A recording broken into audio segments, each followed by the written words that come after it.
Hello everyone, hope you all are doing good. So today we are going to discuss some questions जो 2018 में PTET के EVS paper 1 में आए हुए थे. इन क्वेश्चंस के आंसर्स मैं आपके लिए लेके आई हूँ जो ऑफिशियल आंसर्स हैं.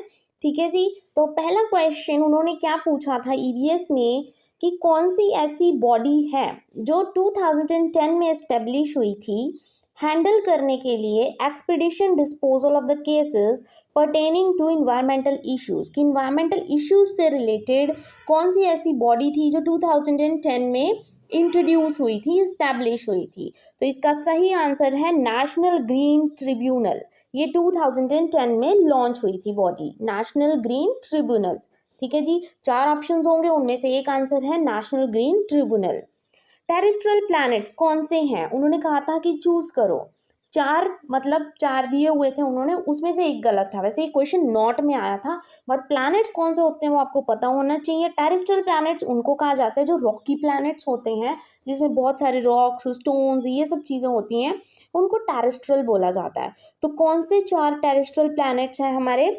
मरकरी, वेनस, अर्थ और मार्स. ठीक है जी. ये 4 टेरेस्ट्रियल प्लैनेट्स हैं हमारे, Mercury, Venus, Earth and Mars. अब आते हैं थर्ड क्वेश्चन की तरफ जो पेपर में आया हुआ था, that during the process of I donation कि जब आप अपनी आंखें दान करते हो, आई डोनेट करते हो, तो आईज का वो कौन सा हिस्सा है जो आप डोनेट करते हो, रिसीवर को देते हो, जो आपकी आंखें ले रहा है, कौन सा हिस्सा दोगे आप? तो आप उसको कॉर्निया डोनेट करोगे. कौन सा पार्ट होता है वो? कॉर्निया. याद रखना.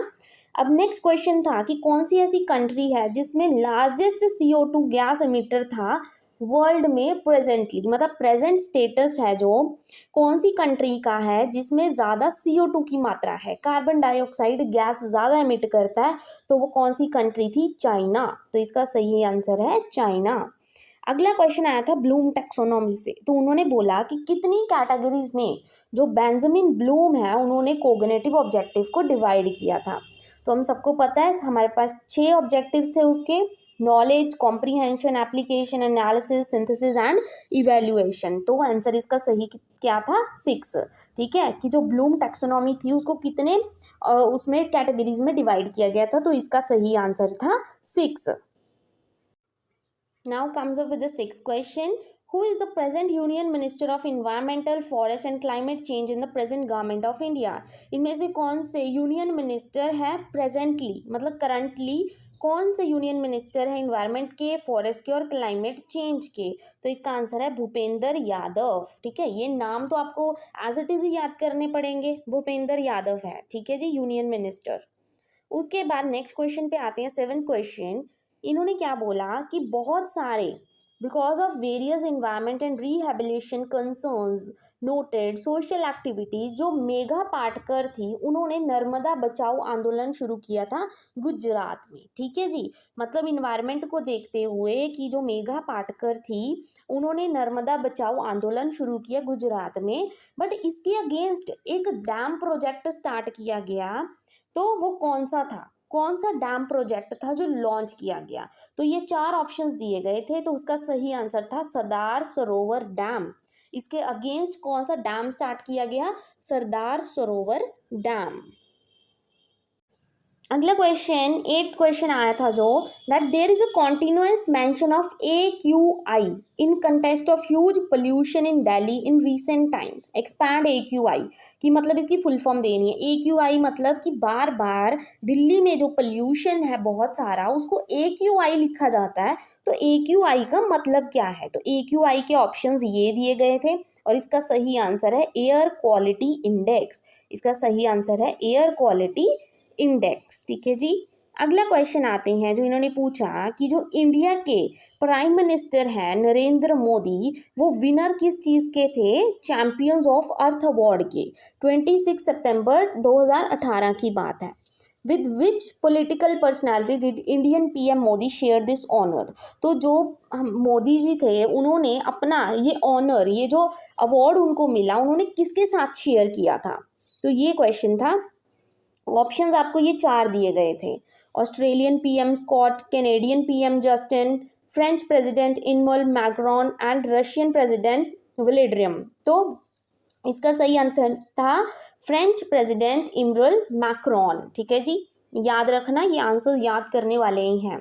Then come full form of SPM. तो फुल फॉर्म आई हुई थी एसपीएम की, वो क्या होती है, सस्पेंडेड पर्टिकुलेट मैटर। ये हम सबको पता है, इसकी फुल फॉर्म क्या होती है, सस्पेंडेड पर्टिकुलेट मैटर। अभी नेक्स्ट क्वेश्चन इसमें जो पूछा गया था पेपर में कि कौन सा ऐसे साइंटिस्ट हैं जिन्होंने वर्ड इकोलॉजी दिया था। तो वो कौन से साइंटिस्ट थे जिन्होंने वर्ड इकोलॉजी दिया था, वो थे अर्नेस्ट हैकेल। ठीक है जी। Over the past few decades, मतलब कुछ सालों से जो क्लाइमेट है अर्थ का वो चेंज हो रहा है। वो क्यों हो रहा है, हम सबको पता है ग्लोबल वार्मिंग बहुत ज़्यादा हो रही है, जिस वजह से क्लाइमेट में चेंजेस आ रहे हैं। तो इसका रीज़न है ग्लोबल वार्मिंग। अगर आपके पास ऑप्शंस होंगे, आपको आंसर आता होगा, तो आई डोंट थिंक कि आपको ऑप्शंस देखने की भी ज़रूरत पड़ेगी। नेक्स्ट क्वेश्चन, कौन सा ऐसा पहला साइंटिस्ट था जिन्होंने टर्म स्मॉग दी थी और डिस्क्राइब किया था स्मॉग को। तो स्मॉग आप सबको पता है स्मोक और फॉग की, स्मोक और फॉग को मिलके बना है, स्मोक प्लस फॉग को मिलकर क्या बना है, स्मॉग बना है।